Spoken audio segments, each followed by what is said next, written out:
Halo, selamat siang Pak Ami. Iya, dengan Selamat siapa ini? siang. Iya Pak Ami. Saya perkenalkan, nama saya Dimas dari Bang Pak.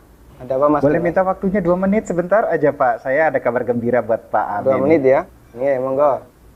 Begini Pak, ceritanya saya ingin menawarkan ada produk kami yang terbaru, credit card platinum kami untuk Bapak. Kebetulan Bapak yang terpilih jadi calon nasabah kami. Cashback, melakukan pencairan dana tunai 30 juta 2 hari Pak pencairannya. Gimana Pak? Bapak tertarik? Apalagi ini belum ada bebasan annual fee tahunannya Baik, Pak. baik. Sebelumnya saya boleh tanya dulu ya? Boleh Pak? Nggak masalah ya? Baik. Mas Dimas Muslim? Saya, iya Pak, betul Pak. Muslim ya, Alhamdulillah ya. Kita sama-sama Muslim. Iya Pak. Mas Dimas pernah dengar nggak tentang riba? Iya, pernah dengar maksudnya. dengar ya? Iya, Pernah kebayang bahaya riba nggak? Bahaya riba, iya tahu Pak. Mungkin pernah dengar hadisnya atau ayat Qur'annya? Pak, Pernah. tapi Pak, Abi bagaimana? Masih tertarik Pak dengan kartu kredit platinum kami Pak? Nanti kita lanjutkan. Saya boleh cerita dulu? Ya, boleh, boleh. Jadi gini Mas Dimas. Coba Mas Dimas bayangkan kalau ada orang yang berzina sama ibunya.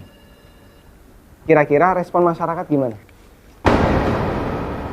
Semua orang sepakat jelek ya.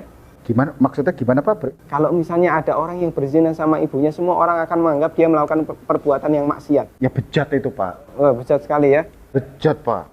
Baik, kita sama-sama sepakat untuk itu. Iya. Begini, Nabi SAW menyebut bahwasanya riba itu ada 73 pintu. Pintu yang paling ringan, kata Nabi SAW, dosa riba itu seperti berzina sama ibunya, Mas. Itu nilai dosa riba yang paling ringan. Coba kalau Anda tadi tawarkan 30 juta, itu berapa nilai ribanya? Ya, tapi kan... Saya lanjutkan boleh? Iya. Ya, kita lanjutkan dulu ya. Iya. Saya sebutkan, ini ada beberapa fase kehidupan manusia. Orang yang makan riba semuanya mendapatkan azab dari Allah. Pertama, ketika di dunia, orang yang makan riba itu ditantang perang oleh Allah. Coba Mas bayangkan. Kata Allah Subhanahu wa taala, ya ayyuhalladzina amanu taqullaha wa dharu ma baqiya minar riba. Wahai orang yang beriman, bertakwalah kepada Allah dan tinggalkan semua bentuk riba. Fa in lam taf'alu fa'dzanu biharbi minallahi wa rasulih. Kalau kamu masih ngeyel, nggak mau meninggalkan riba, umumkan perang dengan Allah dan Rasulnya. Coba, kalau kita ditantang perang oleh Allah dan Rasulnya, kira-kira ada nggak peluang untuk menang? Nggak ada ya? Ampun Pak. Ini yang pertama. Yang kedua, orang yang mati dalam kondisi membawa dosa riba, makan riba, nanti dia akan dihukum di kuburan dalam bentuk berenang di sungai darah. Masya Allah, berenang di sungai darah. Kata Nabi SAW, beliau pernah menceritakan mimpinya, dan mimpi beliau itu wahyu. Nabi SAW pernah melihat ada orang yang berenang di sungai darah, kemudian di tepi sungai ada orang yang membawa batu. Setiap orang ini berenang menepi, dilempari batu ke mulutnya, kemudian balik ke tengah. Ini yang kedua. Di alam kubur, dia mendapatkan azab berupa berenang di sungai darah. Yang ketiga. Masih ada yang ketiga Pak? Iya. Siap mendengar? Masih sanggup mendengarkan? Iya Pak. Iya, Tapi saya lanjutkan ya. Iya Pak. Yang ketiga. Ketika orang ini dibangkitkan oleh Allah dari alam kubur, dia dibangkitkan dalam kondisi sempoyongan, Mas. Allah Subhanahu wa taala bercerita, alladzina ya'kuluna riba la yaqumuna illa kama yaqumul ladzi yatakhabbathu syaitan minal mas.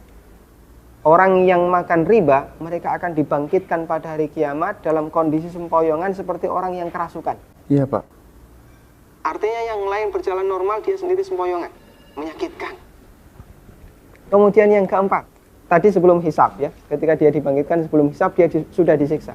Yang keempat, setelah dihisab, orang yang makan riba itu kan makan harta haram ya. Iya Pak. Makan harta haram, Pak. kita sepakat itu. Kalau kemudian daging kita tumbuh dari sesuatu yang haram, berhak nggak dapat surga? Enggak Pak. Layak nggak dapat surga? Enggak Pak. Sementara tempat di akhirat cuma ada dua pilihan. Kalau nggak surga, Neraka Pak. maka kata Nabi SAW, kullu lahmin nabata bin suhtin, setiap daging yang tumbuh dari sesuatu yang haram, kata beliau, annar aulabi. Iya Pak. Neraka lebih layak baginya. Coba Mas Dimas bisa perhatikan, dalam 4 fase kehidupan orang yang makan riba itu semuanya sengsara. Ketika masih hidup di dunia, dia ditantang perang oleh Allah, Ketika mati dia berenang di sungai darah. Iya, Pak. Ketika dibangkitkan dalam kondisi sempoyongan, setelah hisab dia ditempatkan di neraka. Iya, Pak. Masya Allah. Masih ada tawaran yang lain? Ampun, Pak. Masih dilanjutkan? Ampun, Pak. Mas Dimas bisa renungkan Iya, Pak. beberapa poin yang tadi saya sampaikan. Iya, Pak. Nanti kalau misalnya ada sesuatu yang belum jelas, tidak masalah, hubungi saya lagi. Iya, Pak. Kita akan lanjutkan diskusi tentang riba. Iya, Pak. Bisa? Bisa, Pak. Ya, terima kasih ya. Assalamualaikum. Waalaikumsalam.